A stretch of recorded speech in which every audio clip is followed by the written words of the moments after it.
তো যে সূরা থেকে কথা শুনবো সূরার নাম কথা বলেন। দোহা মানে আলো, দোহা মানে আশার আলো। কিসের আলো?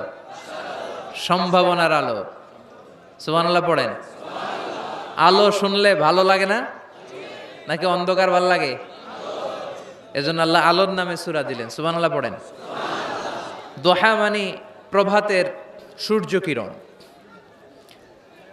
সকালবেলার যে সূর্যের কিরণটা আলো গোটা পৃথিবীকে আলোকিত করে দেয়, এটার নাম আদ-দোহা।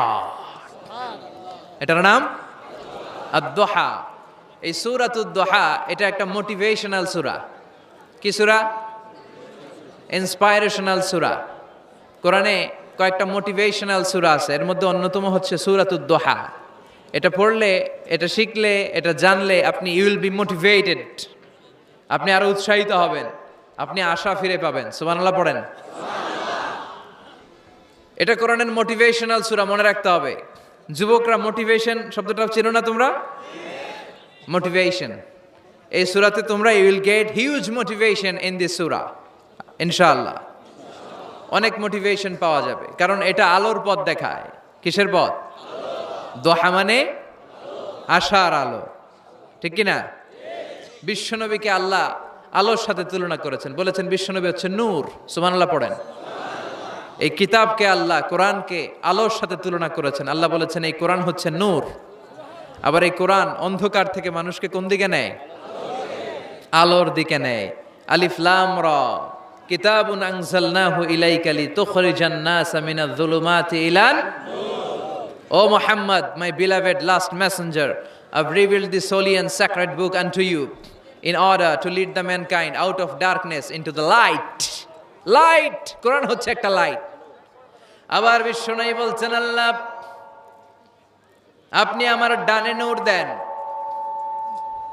আমার বায়ে নূর দেন, আমার সামনে নূর দেন, আমার পেছনে নূর দেন, আমার উপরে নূর দেন, আমার নিচে নূর দেন, আমার গোশতের ভিতরে নূর দেন, আমার হাড্ডির ভিতরে নূর দেন, আমার জন্য আপনি নূরের ব্যবস্থা করে দেন। নূর চাইতেন, আলো চাইতেন। আর কোরআন এমন কিতাব যেটা আপনাকে আলোর দিকে নিবে। সুবহানাল্লাহ পড়েন। সূরার নাম সবাই বলেন সূরাতুদ দোহা। আওয়াজ করে একসাথে বলতে হবে সূরাতুদ দোহা। আলোর সূরা, সম্ভাবনার সূরা। সুবহানাল্লাহ পড়েন। কি সুন্দর কথা, আশার আলো, সম্ভাবনার আলো। এই সূরার সেন্ট্রাল থিম বা সাবজেক্ট ম্যাটার, সেন্ট্রাল থিম, কেন্দ্রীয় আলোচ্য বিষয় হচ্ছে নিরাশ হবেন না, হতাশ হবেন না, হাল ছাড়বেন না, ভরসা রাখুন কার উপর? মনে থাকবে? এই সূরার সেন্ট্রাল থিম বা সাবজেক্ট ম্যাটার, কেন্দ্রীয় আলোচ্য বিষয় হচ্ছে নিরাশ হওয়া যাবে না, হতাশ হওয়া যাবে না, হাল ছেড়ে দেওয়া যাবে না, ভরসা রাখতে হবে কার উপর? এজন্য আল্লাহ আলোর কথা বলেছেন। সুবহানাল্লাহ পড়েন। এই সূরা নাজিলের একটা ব্যাকগ্রাউন্ড আছে, শুনবেন? কোন প্রেক্ষাপটে নাজিল হলো শুনবেন? এই সূরাটা হচ্ছে সূরাতুদ দোহা, হচ্ছে মাক্কি সূরা। কি সূরা? সবাই কোন? মাক্কি সূরা, এবং মাক্কি যুগের একেবারে শুরুর দিকে নাজিল হওয়া সূরা। বিশ্বনবীর কাছে কোরআনের শুরুর দিকে যে সমস্ত আয়াত নাজিল হয়েছে বিশ্বনবী প্রচার করেছেন, কারণ আল্লাহ বলেছেন বাল্লিগ মা উনজিলা ইলাইক, নবী আপনার কাছে আমি যা নাজিল করেছি প্রচার করে দেন, প্রচার করে দেন। তো যাই নাজিল হতো বিশ্বনবী প্রচার করে দিত।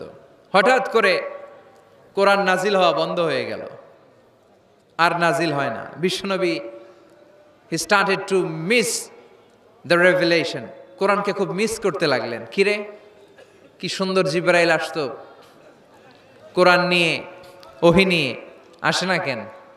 নাজিল হচ্ছে না কেন?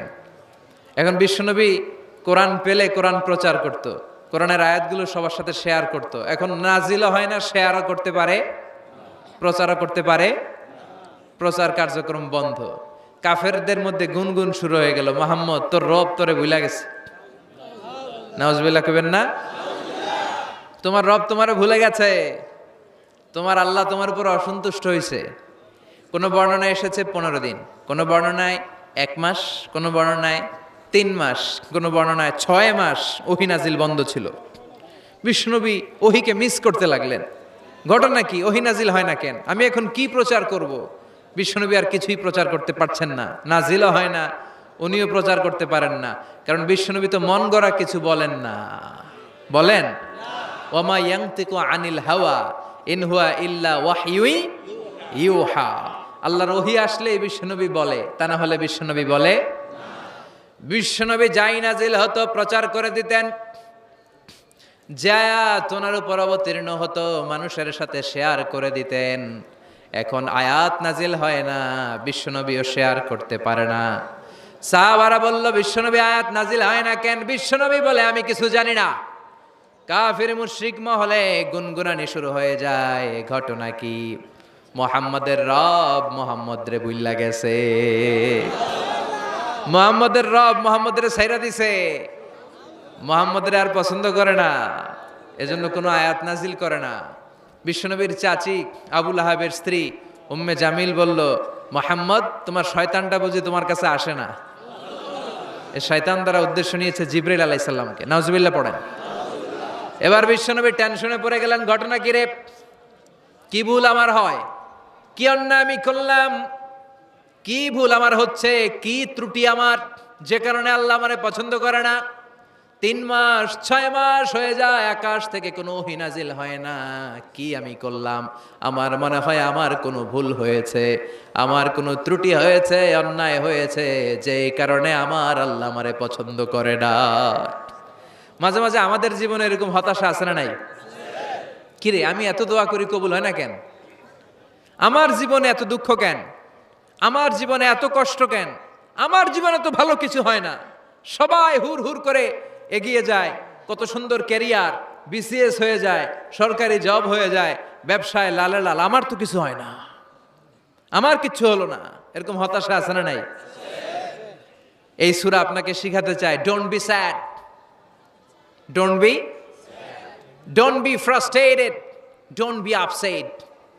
আপসেট হয়েও না, হতাশ হয়েও না, ভরসা রাখো কার উপর? আজীবন হতাশাগ্রস্ত মানুষের জন্য এই সূরাটা একটা আলোকবর্তিকা আর মশাল হয়ে কাজ করবে। সুবহানাল্লাহ পড়েন।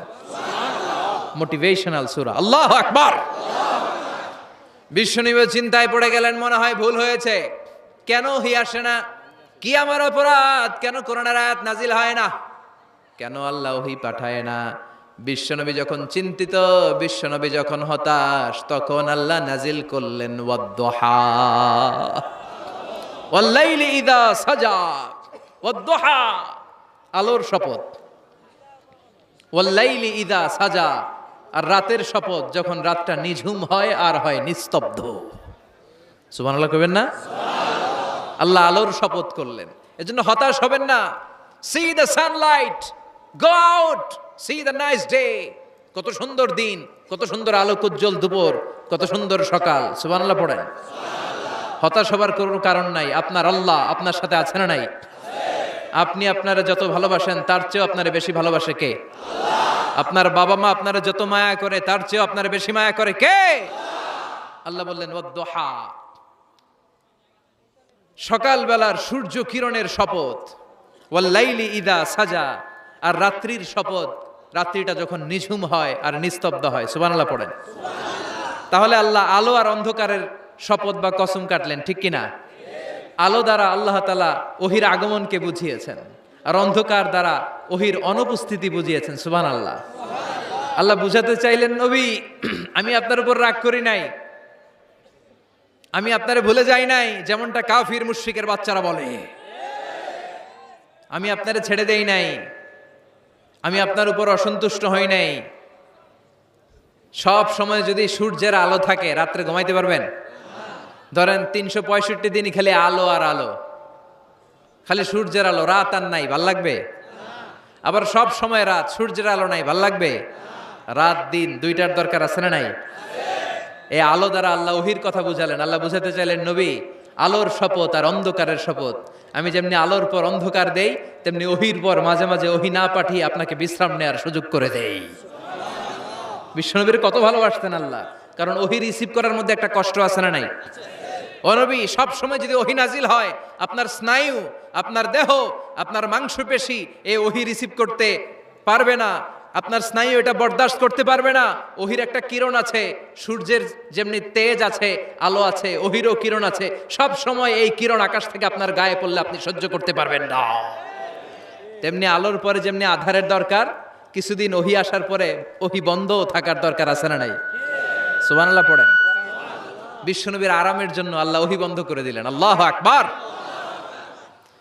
কারণ সব সময় ওহি আসাটা ভালো না। সব সময় হয়ে আসলে বিশ্বনবী সহ্য করতে পারতেন না।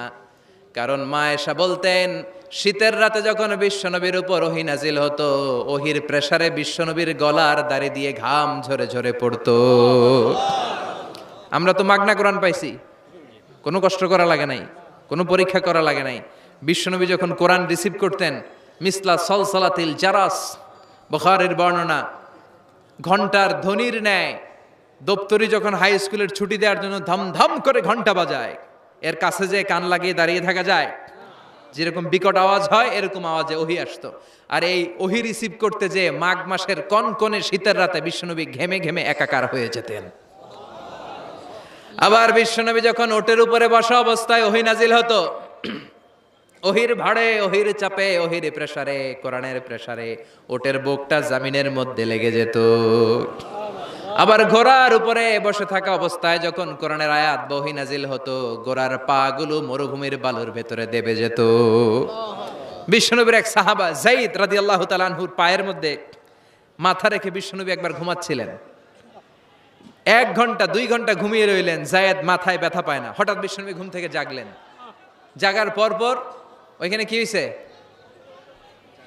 এত গ্যাদারিং এর ভেতরে সমস্যা তো হবেই, গরম লাগবে, ধাক্কা ধাক্কি, আমারা দেখা যাবে না, এই ভাই আপনি সরেন, এই ক্যামেরা নামাও, এগুলো বলা যাবে? এগুলো বললে আজকে আমি ওয়াজ করতে পারবো? যে যেইখানে যে অবস্থায় আছেন আল্লাহর ওয়াস্তে বসেন। আমি আর অল্প কয়েক মিনিট কথা বলবো। আমি জানি অনেকে আমাকে দেখতে পাচ্ছেন না, মাইকের অবস্থাও ভালো না, যতটুকু শোনা যায় পিন ড্রপ সাইলেন্ট লাগবে, পিন পতন নীরবতা। নীরব না হলে তো ওয়াজ করা যাবে। আর কোনো আওয়াজ শুনবো আমি? তাহলে থামেন। ওহী রিসিভ করতে বিশ্বনবীর কত কষ্ট হতো খেয়াল করে শুনেন। আবার ডানে বায়ে তাকায়।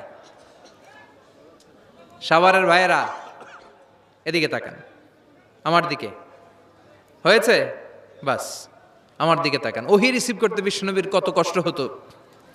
যায়েদ রাদিয়াল্লাহু তাআলা আনহুর পায়ের মধ্যে মাথা রেখে বিশ্বনবী শুয়ে আছেন। 1 ঘন্টা 2 ঘন্টা শুইলেন, উনি ব্যথা পায় না। হঠাৎ বিশ্বনবী ঘুম থেকে জাগলেন। জাগার সাথে সাথে আকাশ থেকে কোরআনের আয়াত নাজিল হতে লাগলো। আর যায়েদ বলে 2 ঘন্টায় আমার কিছু হয় না, কিন্তু যখনই আমার রানের মধ্যে মাথা রেখে বিশ্বনবী শুয়ে আছেন আর কোরআনের আয়াত নাজিল হতে লাগলো, আমার মনে হচ্ছে আমার রানটা ফেটে টুকরা টুকরা হয়ে যাবে, আমার হাড্ডি ফেটে খান খান হয়ে যাবে।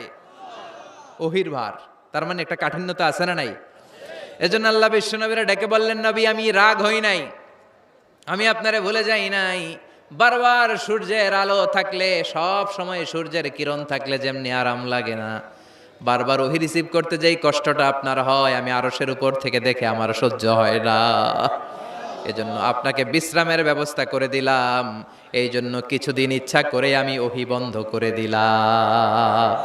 والضحى والليل إذا سجى ما ودعك ربك وما قلى। সকালবেলার সূর্য কিরণের শপথ, রাতের নিস্তব্ধতার নিঝুম রাত্রির শপথ। মা ওয়াদ্দাআকা রব্বুকা ওয়া মা ক্বালা। আপনার রব আপনারে ভুলে যায় নাই, আপনার উপর অসন্তুষ্ট হয় নাই। সুবহানাল্লাহ পড়েন। তাহলে কাফেররা যা বলেছে এটা ওদের মুখের উপরে, জোরে কোন ঠিক কিনা? উম্মে জালিল বিশ্বনবীকে যে গালি দিয়েছে, ওর গালি ওর মুখের উপরে, জোরে বলেন ঠিক কিনা? আমার নবীরে যারা কবি বলে গালি দেয়, ওই গালি ওদের মুখের উপরে, ঠিক কিনা? আমার নবীরে যারা পাগল বলে গালি দেয়, ওদের গালি ওদের মুখের উপরে, ঠিক কিনা? আমার নবীরে যারা লেস কাটা নির্বংশ বলে, ওদের 14 গোষ্ঠী নির্বংশ, জোরে বলো ঠিক কিনা? আমার নবীর সম্মানের বিরুদ্ধে যদি কথা বলে, তাদের বিরুদ্ধে আমাদের হুঙ্কার আর লড়াই আছে না নাই? বিশ্বনবীরে গালি দিলে কলিজা আগুন লাগে? কার কার লাগে? হাত তুলে আল্লাহর দেখা।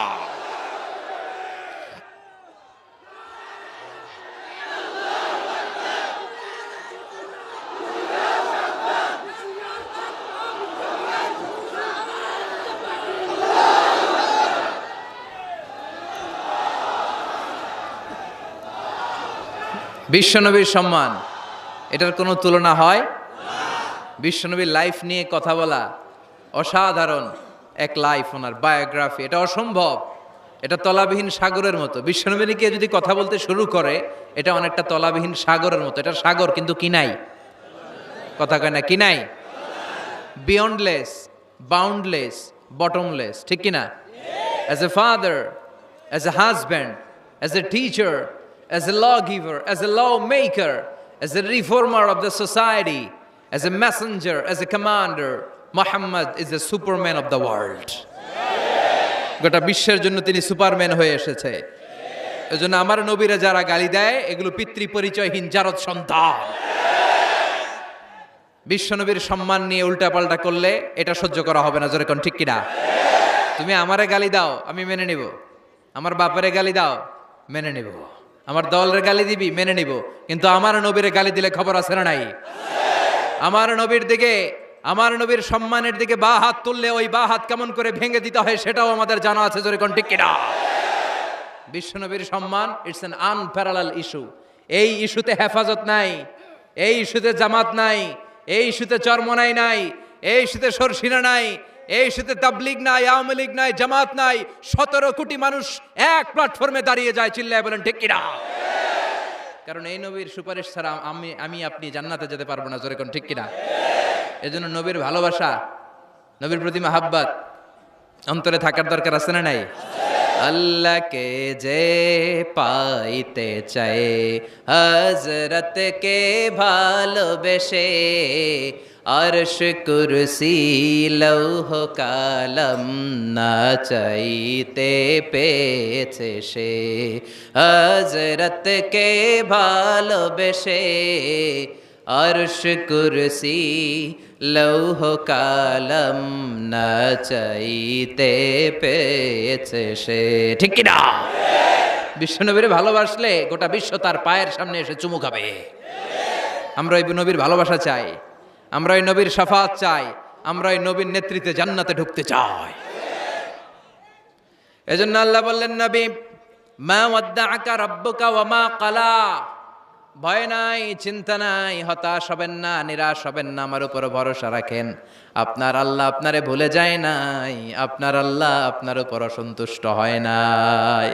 ও নবী, আপনি জেনে রাখেন, আল আখিরাতু খায়রুল লাকা মিনাল উলা। দুনিয়ার বুকে অনেকে আপনারে গালি দিবে, দুনিয়ার বুকে আপনার অনেক বিপদ আসবে। দুনিয়াটা আসল নয়, আসল হলো আখিরাত। ওয়ালাল আখিরাতু খায়রুল লাকা মিনাল উলা। ও নবী, আখিরাত এই দুনিয়ার চেয়ে আপনার জন্য শ্রেষ্ঠ। আরেক আয়াতে বললেন শ্রেষ্ঠ এবং স্থায়ী। বাল তুনসিরুনাল হায়াতাদ দুনিয়া ওয়াল আখিরাতু খায়রুন ওয়া আবকা। সুবহানাল্লাহ, সুবহানাল্লাহ। ও নবী, এই দুনিয়া স্থায়ী না, এই দুনিয়া শ্রেষ্ঠ নয়। শ্রেষ্ঠ আর স্থায়ী জায়গা হলো জান্নাত। এজন্য দুনিয়ার জন্য পাগল হওয়া যাবে না। মুমিন পাগল হয় আখিরাতের জন্য। এই দুনিয়াতে আজীবন থাকতে আসি নাই। আজীবন থাকবেন? কথা কন। এজন্য এতজনের ভয় পেয়ে লাভ কি? ভয় পাবো আমরা একজনের। চিল্লায় বলেন, তিনি কে? যাদের হৃদয়ে আছে আল্লাহর ভয়, তারা কভু পথ ভুলে যায় না। আল্লাহর প্রেম ছাড়া এই দুনিয়ায় কারো কাছে কোনো কিছু চায় না। রাতের আধারে যারা সেজদাতে রায়, দু চোখের শ্রুতে নদী যেন বয়। ছলনার হাছানি যতই আসুক, পেছনে ফিরেও সে তাকায় না। যাদের হৃদয়ে আছে আল্লাহর ভয়, তারা কভু পথ ভুলে যায় না। আল্লাহর প্রেম ছাড়া এই দুনিয়ায় কারো কাছে কোনো কিছু চায় না, কারো কাছে কোনো কিছু চায় না। ঠিক কিনা? মুমিনের ভয় একজনের প্রতি। চিল্লায় বলেন, তিনি কে? আল্লাহ বললেন, ওয়ালাল আখিরাতু খায়রুল লাকা মিনাল উলা। ও নবী, দুনিয়াতে এত ভয় পেয়ে কোনো লাভ নাই। বিড়ালের মতো 1000 বছর না বেঁচে সিংহের মতো একটা গর্জন দিয়ে মরার দাম অনেক বেশি। ওয়ালাল আখিরাতু খায়রুল লাকা মিনাল উলা। এই দুনিয়ার জীবনের চেয়ে নবী আখিরাতের দাম অনেক বেশি। এই দুনিয়ায় আমরা আজীবন থাকতে আসি না, চলে যেতে হবে। এরপরে বিশ্বনবীকে আল্লাহ সান্ত্বনা দিচ্ছেন, নবী আপনি হতাশ হবেন না, নিরাশ হবেন না, ভরসা রাখেন। ওয়ালা সাউফা ইউতিকা রাব্বুকা ফাতারদা। আপনার প্রভু অচিরেই আপনাকে এমন এমন জিনিস দান করবে, এই জিনিসগুলো পেয়ে আপনি খুশি হয়ে যাবে। কি সুন্দর ওয়াদা। ও নবী আপনি হতাশ হবেন না, আপনি টেনশন নিয়েন না, আমি তো আছি। সুবহানাল্লাহ পড়েন। কে বলে? জোরে বলেন, কে বলে? বিশ্বনবীরে বললেন ওয়ালা সাউফা ইউতিকা রাব্বুকা ফাতারদা। আপনার রব অচিরেই এমন কিছু আপনারে দিবে, আপনি খুশি হয়ে যাবেন। And verily indeed your Lord will give you something that will make you happy. সুবহানাল্লাহ পড়েন। অচিরেই আপনার রব আপনারে এমন এমন কিছু দিবে, এগুলো পেয়ে আপনি খুশি হয়ে যাবেন। নবীরে খুশি করাই আল্লাহর কাজ। এজন্য বিশ্বনবীর উপাধি দিয়েছেন আল্লাহ হাবিব। বিশ্বনবীকে আল্লাহ কি ডেকেছেন? আর ইব্রাহিম আলাইহিস সালামকে ডেকেছেন খলিল, মানেও বন্ধু, হাবিব মানেও বন্ধু। খলিল মানে এমন বন্ধু যে বন্ধু আল্লাহরে খুশি করার জন্য কাজ করে, আর হাবিব মানে এমন বন্ধু যেই বন্ধুরে খুশি রাখার জন্য আল্লাহ নিজেই কাজ করে। এজন্য আল্লাহ বললেন নবী ওয়ালা সাউফা ইউতিকা রাব্বুকা ফাতারদা। আপনার রব চিরে এমন এমন জিনিস আপনারে দান করবে, এগুলো পেয়ে আপনি খুশি হয়ে যাবেন। আল্লাহ তাআলা বিশ্বনবীরে কি কি দান করলেন, কি কি দিয়া বন্ধুরে খুশি রাখলেন, রাজি রাখলেন, শুনবেন? সবাই শুনবেন না? সবাই শুনতে রাজি আছেন? নাম্বার 1, মক্কায় বিশ্বনবী দেখতে পেলেন দাওয়াতি কাজের তো বেশি অগ্রগতি হচ্ছে না, কি করা যায়? তিনি স্ট্র্যাটেজি চেঞ্জ করলেন, ভিআইপিসদের কাছেও দাওয়াত দেওয়া শুরু করলেন। দেখেন না সুবিধাজনক অবস্থানে যাওয়া যাচ্ছে না, তিনি দেখলেন মক্কায় 2টা ফিগার সবচেয়ে শ্রেষ্ঠ ফিগার, এই 2টার একটা যদি কালিমা পড়ে তাহলে ইসলামের জন্য সুবিধা হয়ে যায়। বিশ্বনবী আল্লাহর কাছে দোয়া করতে লাগলেন, আল্লাহুম্মা আইজ্জাল ইসলামা বিআহাব্বির রাজুলাইনি ইলাইক। আল্লাহ 2জন লোকের নাম এখন আমি বলবো, যেই লোকটারে ভালো লাগে এই লোকটার মুখ দিয়ে শাহাদা বাণী উচ্চারণ করে তুমি ইসলামের বিজয় দান করে দাও। দোয়া শুরু করে দিলেন, আল্লাহ 2জন লোকের একজনকে তুমি আমার অনুসারী বানিয়ে দাও, এই 2জনের যারে তোমার ভালো লাগে। আল্লাহুম্মা আইজ্জাল ইসলামা বিআহাব্বি হাযাইনির রাজুলাইনি ইলাইক। 2জন লোকের নাম আমি দোয়ায় বলবো, যারে ভাল লাগে তারে দিয়ে ইসলামকে বিজয় দান করো। 1 নাম্বার ওমর ইবনুল খাত্তাব, 2 নাম্বার আবি জাহাল ইবনে হিশাম। হিশামের বেটা আবু জাহেলের কালিমার পতাকায় আনো, না হয় খাত্তাবের বেটা ওমর রে আনো। আল্লাহ ওমরের জন্য দোয়াটা কবুল করে নিলেন। ওমরে ফারুক বিশ্বনবীর কল্লা কাটার জন্য তলোয়ার নিয়ে ধেয়ে আসছে। তার আগের রাতে বিশ্বনবী তাহাজ্জুদে কেঁদে কেঁদে এই দোয়াটা করেছে। বিশ্বনবীর চাচা হামজা ইবনে আব্দুল মুত্তালিব ওমরে ফারুককে দেখে বিশ্বনবীর কাছে দৌড়ে আসলেন। বিশ্বনবী তখন আরকাম ইবনে দারুল আরকামের ঘরে সাফা পাহাড়ের পাদদেশে বসে লুকিয়ে লুকিয়ে দাওয়াতি কাজ করতেন। ভাতিজার কাছে এসে বললেন, ও নবী আমার ভাতিজা ওমরে ফারুক তোমারে মারার জন্য নাঙ্গা তরোয়ার নিয়ে চলে আসছে, তুমি পালিয়ে যাও, আমরাও পালাই। বিশ্বনবী বললেন, না চাচা আপনি সরে যান, অন্যান্য সাহাবাদেরকেও সরে যেতে বলেন। আমার মনে হয় গত রাতে চোখের পানি ছেড়ে যেই দোয়াটা আমি আল্লাহর কাছে করেছি কিছুক্ষণ পরেই দোয়াটা কবুল হতে চলেছে। ওমরে ফারুক আসলেন, তলোয়ারকে আছাড় মেরে বললেন, আশহাদু আন্নাকা রাসূলুল্লাহ, আশহাদু আল্লা ইলাহা ইল্লাল্লাহ ওয়া আন্নাকা মুহাম্মদ রাসূলুল্লাহ। ওমরে ফারুক এসে বললেন, নবী আমি সাক্ষ্য দিলাম আল্লাহ ছাড়া কোনো ইলাহা নাই, আপনি ছাড়া কোনো রাসূল নাই। সুবহানাল্লাহ পড়েন। ফাতারদা, বিশ্বনবী খুশি হয়ে গেলেন। সুবহানাল্লাহ কইবেন না? আল্লাহ বললেন, ওয়ালা সাউফা ইউতিকা রাব্বুকা ফাতারদা। ও নবী এমন এমন জিনিস আপনারে দিমু আপনি খুশি হয়ে যাবেন। আল্লাহু আকবার।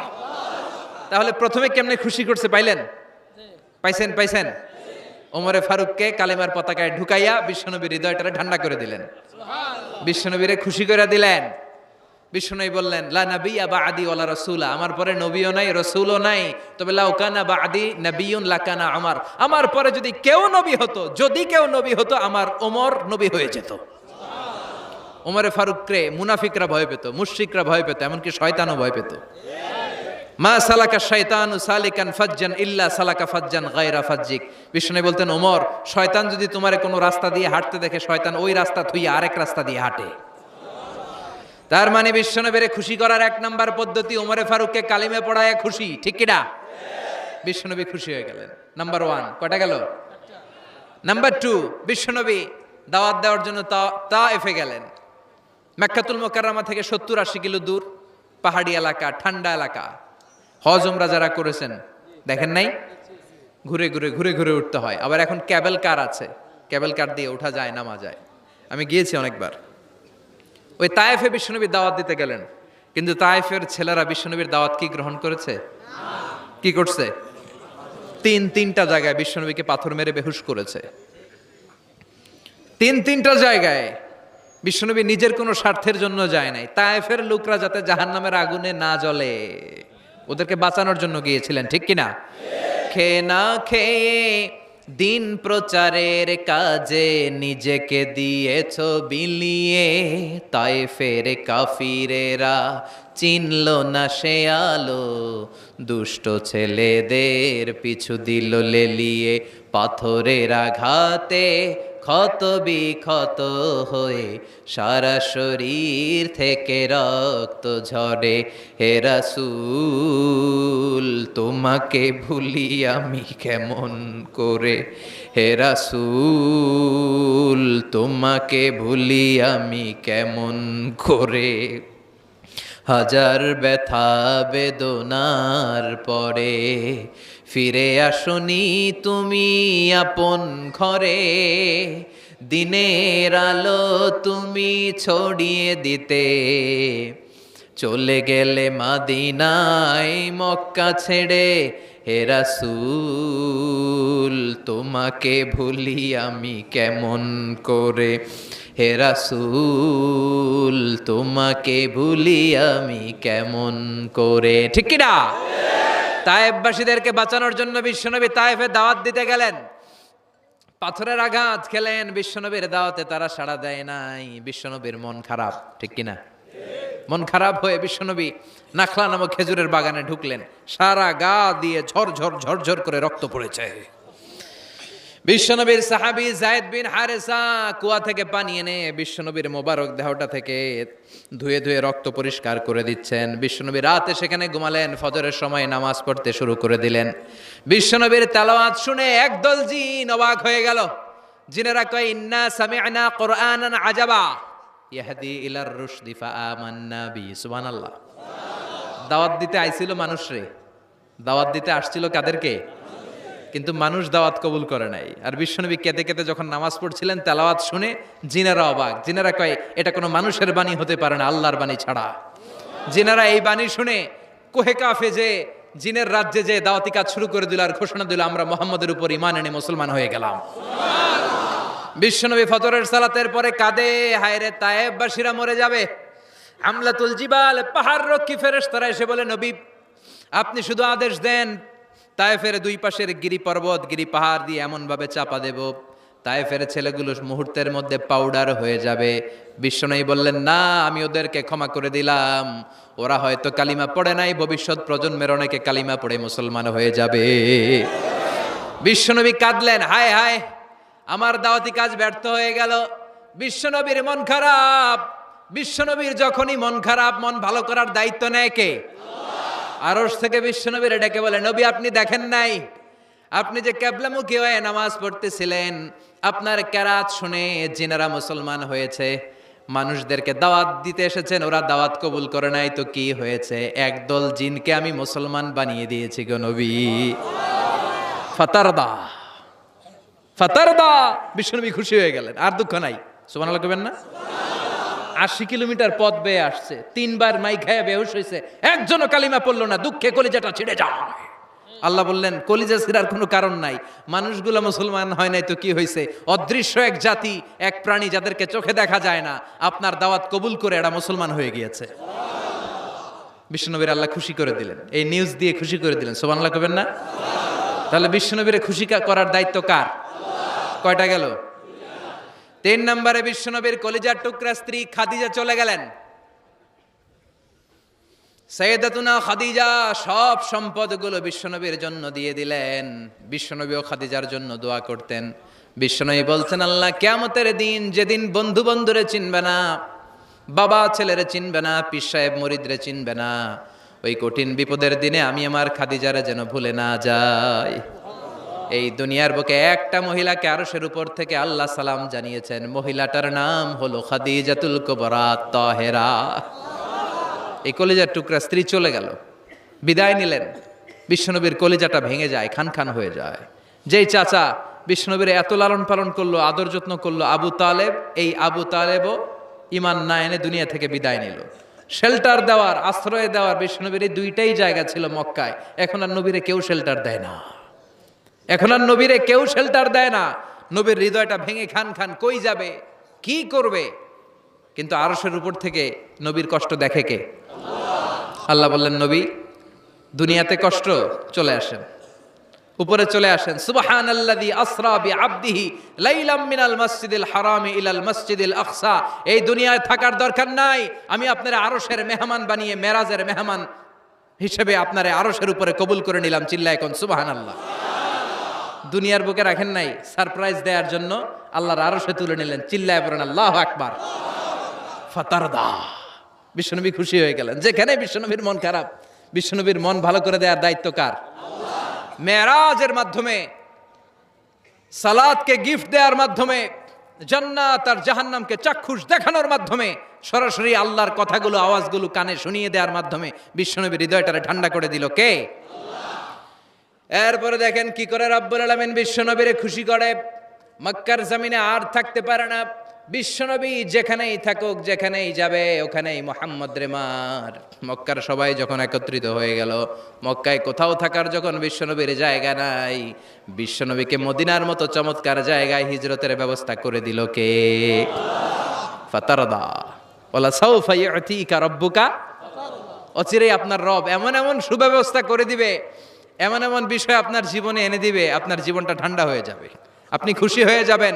ও নবী, হতাশ হবেন না, নিরাশ হবেন না, ভরসা রাখবেন কার উপর? চিল্লায় বলেন কার উপর?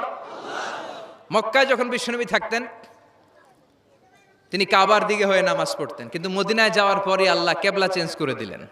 বিশ্বনবীর ভাল লাগে না, বিশ্বনবীর মনে চায় ওনার বংশের গোড়া যেখানে ইসমাইল আলাইহিস সালাম ছিলেন, সাইয়েদনা ইব্রাহিম এসেছিলেন, ওই মক্কায় যদি কেবলাটা থাকতো কতই না ভালো হতো। ইহুদিরা যে দিকে নামাজ পড়ে, বিশ্বনবী ওই দিকে হয়ে নামাজ শুরু করলেন। কোন বর্ণনায় 16 মাস, কোন বর্ণনায় 17 মাস বিশ্বনবী নামাজ পড়ে, কিন্তু অন্তর ভালো লাগে না। কদ নারা তাকাল্লুবা ওয়াজহিকা ফিস সামা ফালানুওয়াল্লিয়ান্নাকা কিবলাতান তারদাহা ফাওয়াল্লি ওয়াজহাকা শাতরাল মাসজিদিল হারাম।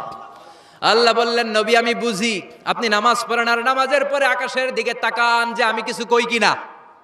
সুবহানাল্লাহ কয় না?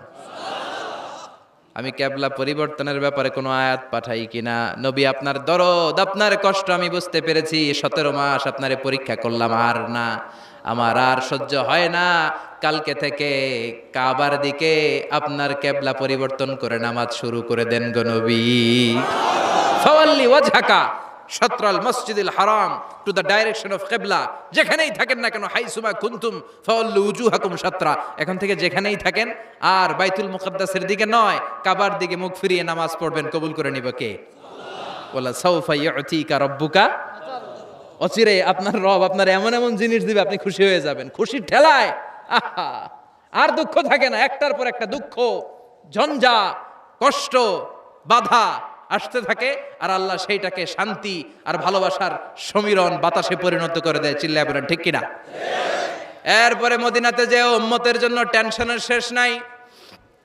বসে বসে বিশ্বনবী ভাবে, আগের জামানার উম্মতেরা কেউ হায়াত পেয়েছে 500 বছর, কেউ পেয়েছে 1000 বছর, কেউ পেয়েছে 2000 বছর, আর আমার গুনাহগার উম্মতের অবস্থা বিশ্বনবী নিজেই বলেছেন, আমারু উম্মতি মা বাইনা 60 ইলা 70। আমার উম্মতের গড় বয়স হবে 60 থেকে 70 বছর। 60 থেকে 70-এর মধ্যে আমরা সব মইরা শেষ, ঠিক কি না? সাভারের কি অবস্থা? 120 বছর 30 বছর নাকি? হ্যাঁ, 60-70-এর মধ্যেই শেষ। বিষ্ণু বললেন, আমারু উম্মতি মা বাইনা 60 ইলা 70। আমার উম্মতেরা 60 থেকে 70-এর মধ্যে মরে যাবে, আর আগের উম্মতেরা 500-700 বছরে ইবাদত করে করে ওরা তো আগে জান্নাতে চলে যাবে। কি কষ্ট বিশ্বনবীর হৃদয়ের ভিতরে। আল্লাহ বললেন, নবী টেনশন নিয়েন না, আগের উম্মতেরা হায়াত পেয়েছে 1000 বছর, 1500 বছর বেশি ইবাদত করেছে। আপনার উম্মতেরা হায়াত পাবে 60 বছর, 70 বছর। কিন্তু এমন জিনিস এখন আপনারে দিয়ে দেব, কর্মসূচি, 3টা ওয়ার্ক প্ল্যান। কোরআন বুঝে না মানুষ, কত সুন্দর কোরআন, বুঝতে চায় না, বুঝতে চায় না। 3টা অনুগ্রহের কথা শেষ, এবার 3টা কর্মসূচি। 3টা কি কর্মসূচি? নাম্বার 1, ও নবী, যেহেতু আপনি এতিম ছিলেন, এতিমের দরদ আপনি বুঝেন, বুঝে না? বিশ্বনবী নিজে এতিম ছিল, এতিমের দরদ জ্বালা তো উনি বুঝে। সবার বাবা বাচ্চারা নিয়ে খেলতে যায়, ওনার বাবা নাই, কষ্ট আছে না নাই? এই দরদ, এই জ্বালা আপনি জানেন। এজন্য আপনার প্রথম কর্মসূচি, ফাআম্মাল ইয়াতীমা ফালা তাকহার, ও নবী খবরদার, কখনো কোনোদিন এতিমের সাথে খারাপ আচরণ করবেন না। বিশ্বনবীরে বলার মাধ্যমে আমাদের সবাইকে আল্লাহ শিখালেন, খবরদার, ওয়া আম্মাল ইয়াতীমা ফালা তাকহার, এতিমকে তুচ্ছ জ্ঞান করো না। এতিম রে এতিম বানালো কে? তোমার বাবা মাকে বাঁচিয়ে রাখলো কে? তুমিও সমাজের এতিম হিসেবে বেড়ে উঠতে পারতা। চিৎকার করে বলেন ঠিক কিনা? এই জন্য নবীরে বললেন, নবী ফাআম্মাল ইয়াতীমা ফালা তাকহার, এতিমের সাথে কখনো খারাপ আচরণ করবেন না। এতিমের সাথে খারাপ আচরণ যারা করে তাদেরকে অপছন্দ করে কে? আরাআইতাল্লাযী ইউকাযযিবু বিদ্দীন ফাযালিকাল্লাযী ইয়াদউল ইয়াতীম। আল্লাহ ওদেরকে পছন্দ করে না যারা দ্বীনকে অস্বীকার করে আর এতিমকে ঘাড় ধাক্কা দিয়ে বের করে দেয়, ঠিক কি না? বিশ্বনবী বলতেন, আনা ওয়া কাফিলুল ইয়াতীমি কাহাতাইন, এই 2 আঙ্গুল যেমনি কাছাকাছি, আমি আর এতিমের লালন পালনকারী জান্নাতে এরকম কাছাকাছি থাকবো।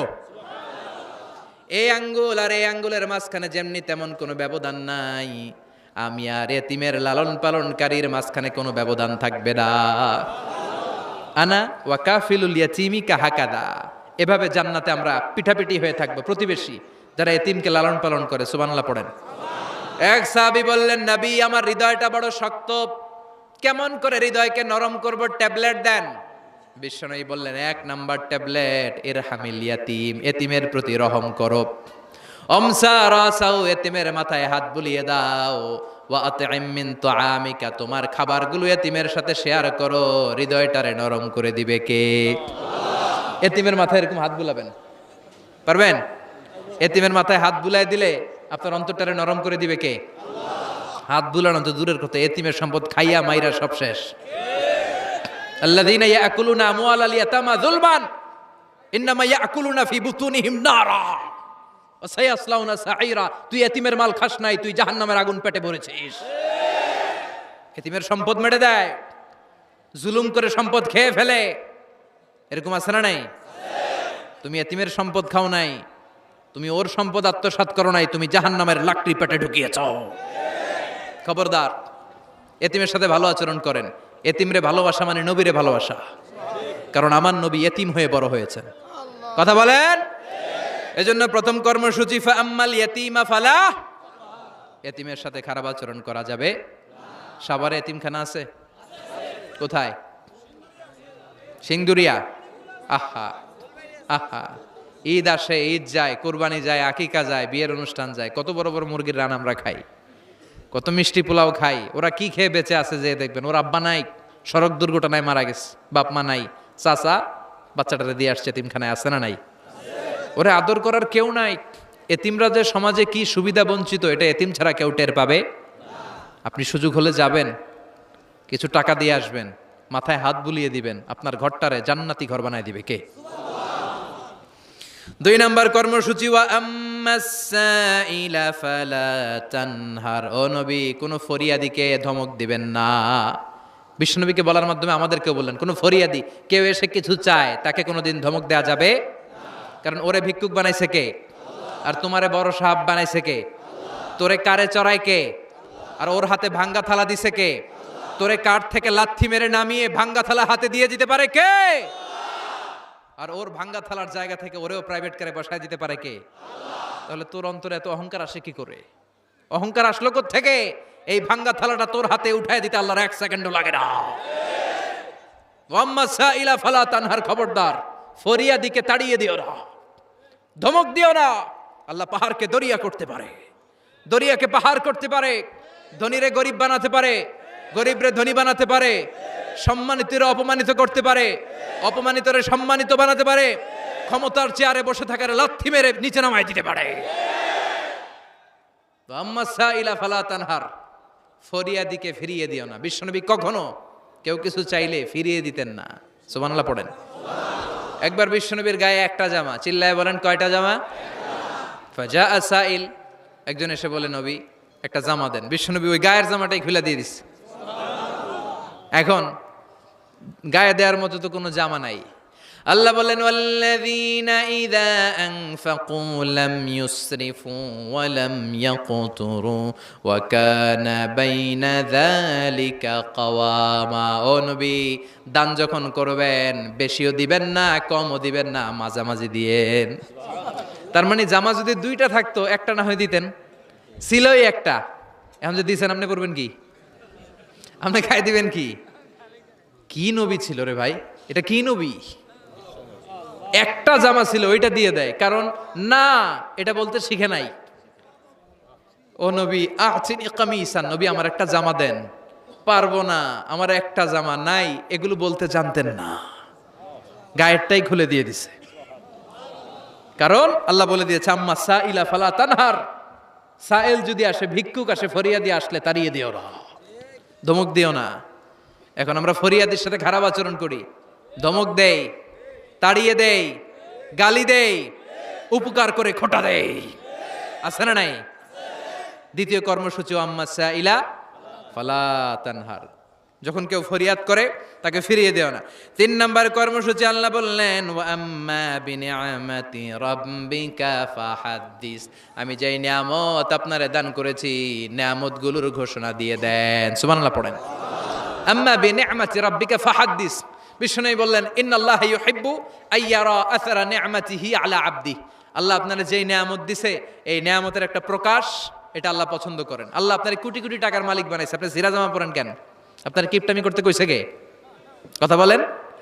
আপনি ভালো জামা পরবেন, আপনি শুকরিয়া করবেন, আপনি বলবেন যে আল্লাহ আমাকে এটা দিয়েছে, এত সম্পদ দিয়েছে, আর পড়বেন আলহামদুলিল্লাহ। আরো বাড়াই দিবে কে? আল্লাহর নিয়ামত বলতে সমস্যা নাই, আল্লাহ আমারে 5টা ছেলে দিয়েছে, সবগুলো নামাজ পড়ে আলহামদুলিল্লাহ। আল্লাহ আমারে সম্পদ দিয়েছে, আল্লাহর মেহেরবানিতে আমি যাকাত দেওয়ার চেষ্টা করি আলহামদুলিল্লাহ। এগুলো বলতে সমস্যা নাই, তবে বলতে হবে শুকরান লা ফখরান, শুকরিয়া করে, অহংকার করে নয়। তাহলে কোন ইয়াতিমকে ঘাড় ধাক্কা দিয়ে কোনোদিন বের করে দেয়া যাবে? ভিক্ষুককে তাড়িয়ে দেয়া যাবে? আর সব সময় প্রশংসা করতে হবে কার? এই সূরাতু আদ-দুহার সেন্ট্রাল থিম হচ্ছে হতাশ হবেন না। কথা বলেন। হতাশ হবেন না, নিরাশ হবেন না, ভরসা রাখুন কার উপর? মনে থাকবে আমাদের একমাত্র ভরসা কে? বিপদ থেকে উদ্ধার করতে পারে কে? অসুস্থরে সুস্থ দিতে পারে কে? নিঃসন্তানকে সন্তান দিতে পারে কে? মুমিনদের জন্য বিজয় দিতে পারে কে? এজন্য আমাদের সবসময় ভরসা থাকবে কার উপর? মুমিন কখনো হতাশ হয়? কথা বলেন। দিস সূরা ইজ এ মোটিভেশনাল সূরা, ইন্সপাইরেশনাল সূরা। যারা হতাশ, যারা ফ্রাস্ট্রেটেড, যারা নিজেদের জীবনের উপর আনন্দ সুখ হারিয়ে ফেলেছে, তাদের জন্য আল্লাহ এখানে মোটিভেশন রেখেছেন। রিড দিস সূরা and be motivated, never be sad, never be frustrated, never be upset, always be positive. আল্লাহর উপর ভরসা রাখুন, আল্লাহ আপনার সব সমস্যার সমাধান করবে, ঠিক কিনা? আল্লাহ আমাদের সবাইকে কথাগুলো বুঝার, আমল করার তৌফিক দান করুক। আমরা পড়ি আমিন।